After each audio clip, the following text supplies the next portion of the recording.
So basically what I've come up with is belly and down option are out of the playbook now because the quarterback at any time can keep it and run the option. And we're going to read that outside linebacker who's always folding in. I've got these plays drawn up. DN wants to chase the tackle, the pulling tackle and tackle trap. Most D-line coaches teach that. They say get in the hip pocket and chase a pulling lineman. Well, we're going to make him be wrong on that.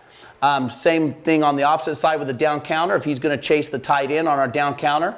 And I really like this one. It turns into a midline concept. If that one tech chases our pulling guard, we're going to send the center up to linebacker and turns into a midline concept. And then this one too. So let's go on to the plays. I got them drawn up, and then you're going to see them on the practice field, and I got game footage. Okay, Coach.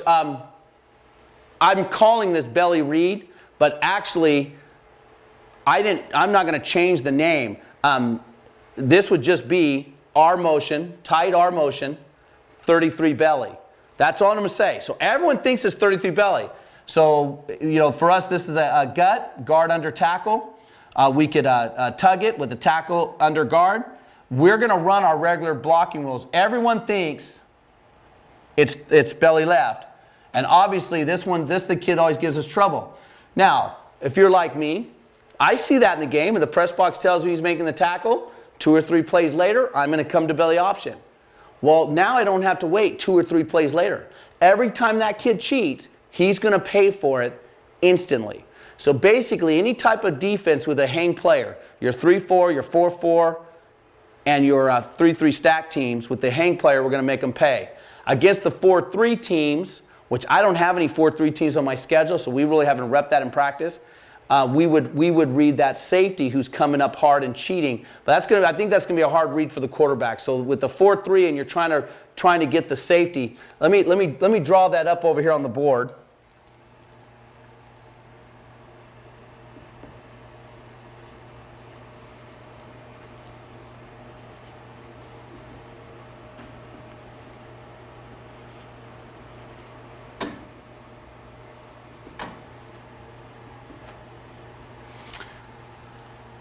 Okay, coaches, for us on 4-3, that's a bib for us, okay? And that's where we're going to block that. So the player that's going to give problems is this kid right here. You'll need to rep that in practice and see if your quarterback can read him cheating so then he can pull it and come off and we'll pitch off the corner. Actually, because you got to split in, you may not pitch anybody. It may be a totally free release. So you have to play with that. We have not repped that yet, and I don't have any game film of it because we don't face any 4-3 teams on our schedule. But that would be the concept against a 4-3 with the belly. Okay? So I think it's pretty self-explanatory. We're just going to make this guy pay if he's cheating and not wait 3 plays later to call the option. Okay, coaches. Here's the 33 belly read, which is basically we've taken the belly play and made it a veer concept. So we're going to take this outside linebacker, who in the past has always been a problem. He's a fold player. In the past, when he folded, we usually came back with option anyways, but it had to be a press box call. So then maybe we came back with option and he didn't fold on that play. Well, now we're not going to wait. If he folds, the quarterback always has the green light to pull it and run it, and we always have the option guy. So we don't have to wait for the press box to tell us that he folded and made the tackle on belly. So let's take a read. This is an odd defense. So reading this stack backer here, see if he folds.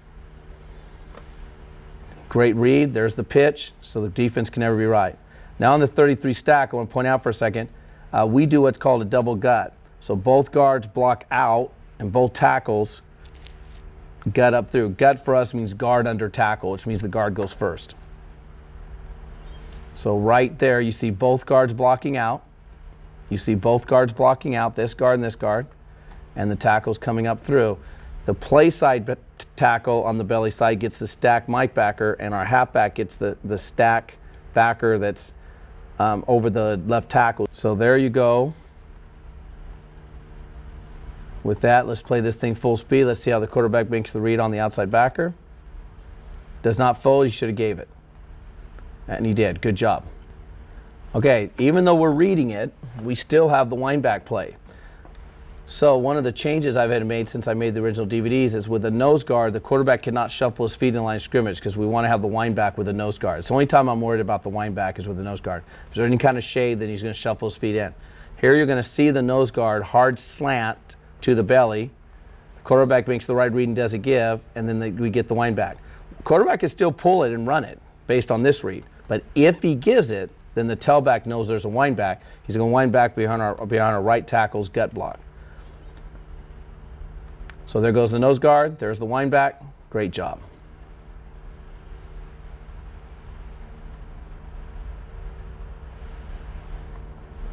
Another pull, good read by the quarterback, everything caved down. They're going to tug it, which in belly wing T talk, that's cross block. I used to call it a queen block. Tackle goes first, tackle under guard, which is tackle. I got all this from Herschel Moore via Roger Holmes, the head coach at Dublin, Georgia. The only thing I don't like about this is the quarterback just kind of holds the ball, doesn't put it into the hip of the tailback, and doesn't shuffle his feet. He does get a fold, and he does pull it, makes the right read. So everything's good except the quarterback didn't shuffle and didn't get the ball into the tailback and ride it through.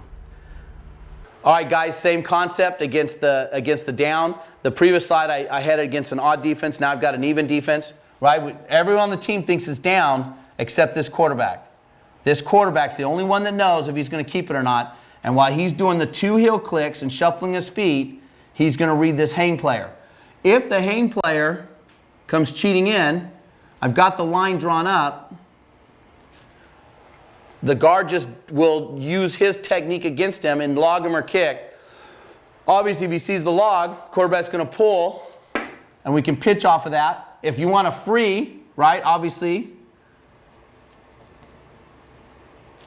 we could run it on balance and bring our split in over in a heavy call and just let the quarterback run free and not even worry about it.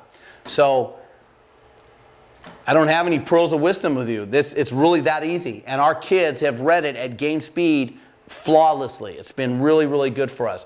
And again, you know, this is why you're in pistol. This long ride and decide, this long heel click action right here, you know, gives you more time to read it and gives him more time to make the wrong decision. Okay, the play we used to run that was down 36-0, classic down play, the right guard's going to pull. We're going to read the fold player here. Here, though, he's inside shade, so he's a 7 technique on the tight end, so tight end's going to down block it, so the guard would normally kick this player out. If the player folds or really squeezes down hard or blitzes, making the kick out hard, the guard just logs him. Quarterback sees that, he can pull it and read it. So we get our classic down blocks, no problem. Right half will get this backer. But this could be a kick or a log now, and I don't have to wait and call down option. In fact, down option and belly option doesn't exist in my playbook anymore. So let's read that fold player, coaches. Quarterback does a good job shuffling his feet. It does bring him in, and the quarterback pulls it. Got to get that long shuffle into line of scrimmage. Oh, that's a really good fake there. He still gave it because the outside linebacker didn't fold. Okay, now let's look at a 4-3 defense. So there is no outside linebacker. There's a safety, and we're not going to read our safety. So here, we're just going to read this D end because our tight end obviously go get the strong side sandbacker in this 4-3.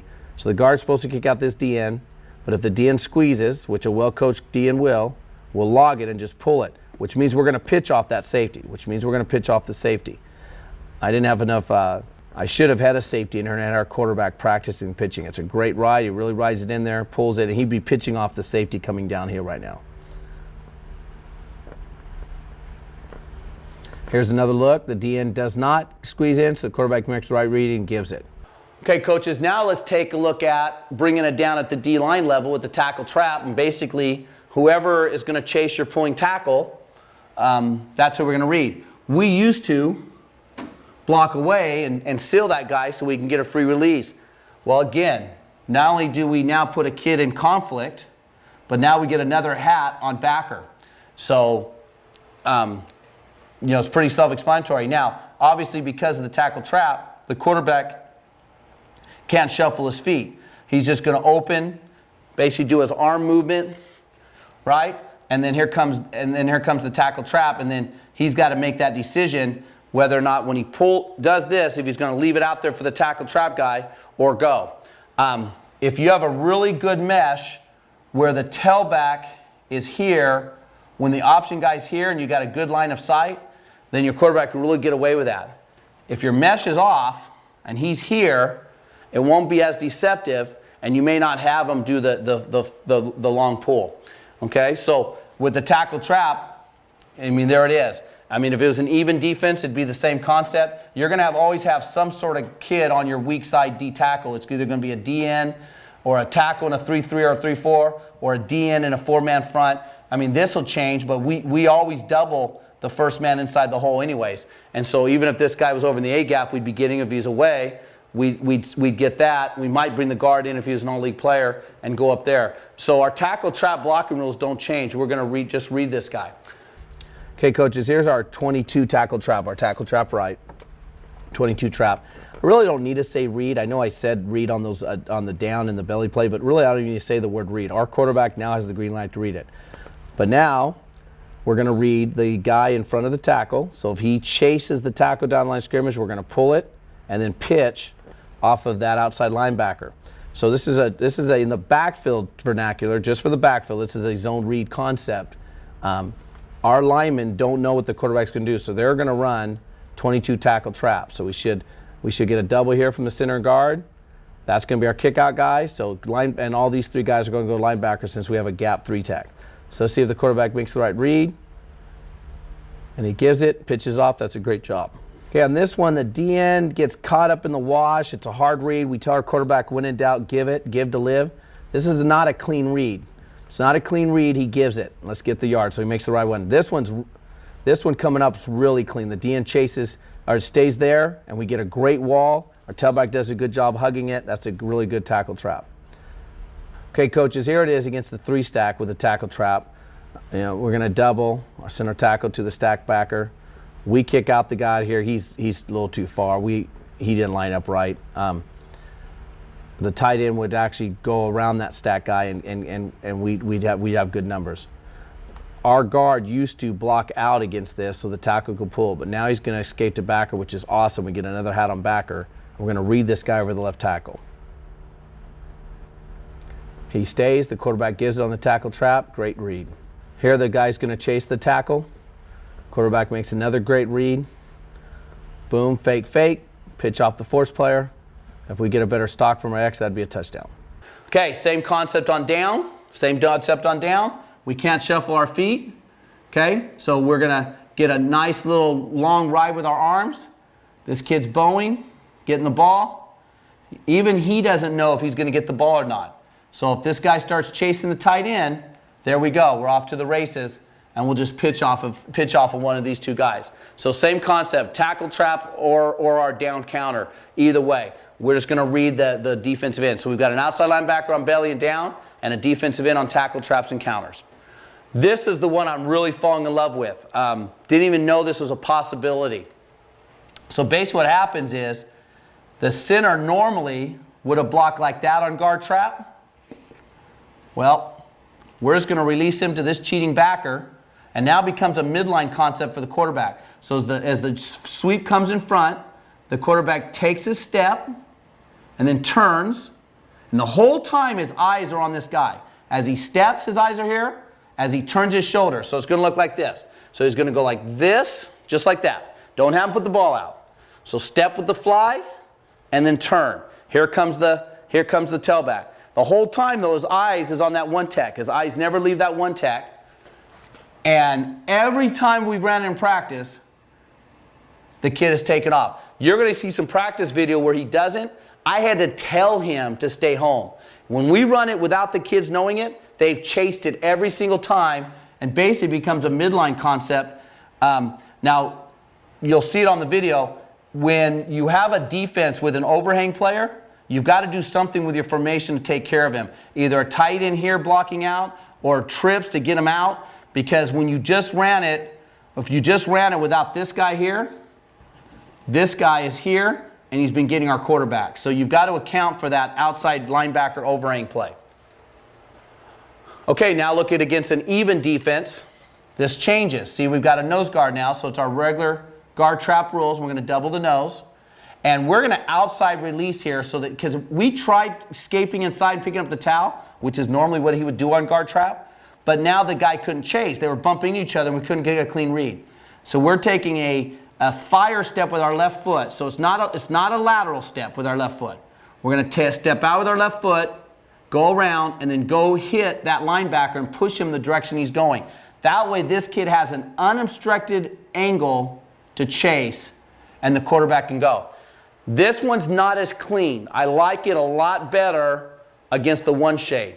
This is not as clean. You'll see the difference right now. We're going to go off the field. But it does work. Our quarterback does get yards. There is a window that opens up. Okay, the jet read, as you know from my previous DVDs, I pull the play side guard, to block, but it's for these kind of reasons. I pull this play side guard to set up inside gut to our fullback. I pull him so we can get influences, different things. Well, I start getting in pistol and realizing I have an influence built in. That play side linebacker always chases, especially when the guard's uncovered and as a 20 tech linebacker. When this guy goes, he goes. My linebackers do. If I was playing a wing T team, my linebacker would do that every time. That's what he's taught. And so basically we're running where it's vacated. We're running where it's vacated, and we're going to get our tail, as he steps aside, it's just long enough to get our tailback through, and our tailback, and these guys are going to take care of these backside linebackers. And, I mean, they can't be right. So if he stays home, we're going to keep running our Liz 28-0. And if he leaves, the quarterback goes right up through there. Great play for youth football also, freshman and JV levels. So, coaches, this is against an odd. Let me draw it real quick against the two even fronts you'd see. With the different shades. So I just showed you this one. So I would block it. I would block it like this. If that nose guard wants to go this way, I would go ahead and push him the way he wants to go. I would push him the way he wants to go, get him out, step, and scoop up like that and take care of that backer. I have that on the practice video. On the practice video, you'll see it with the nose guard without. This is drawn all nice, but that nose guard wants to go that way, push him that way, and bring these guys up right here, okay? Let's go over here against an even defense. Especially if they're going to stack the guards, it gets even more ridiculous, right? Because now when he pulls, he'll get the guy won't chase forever. He'll take one or two steps, but now he's out of the play. And now,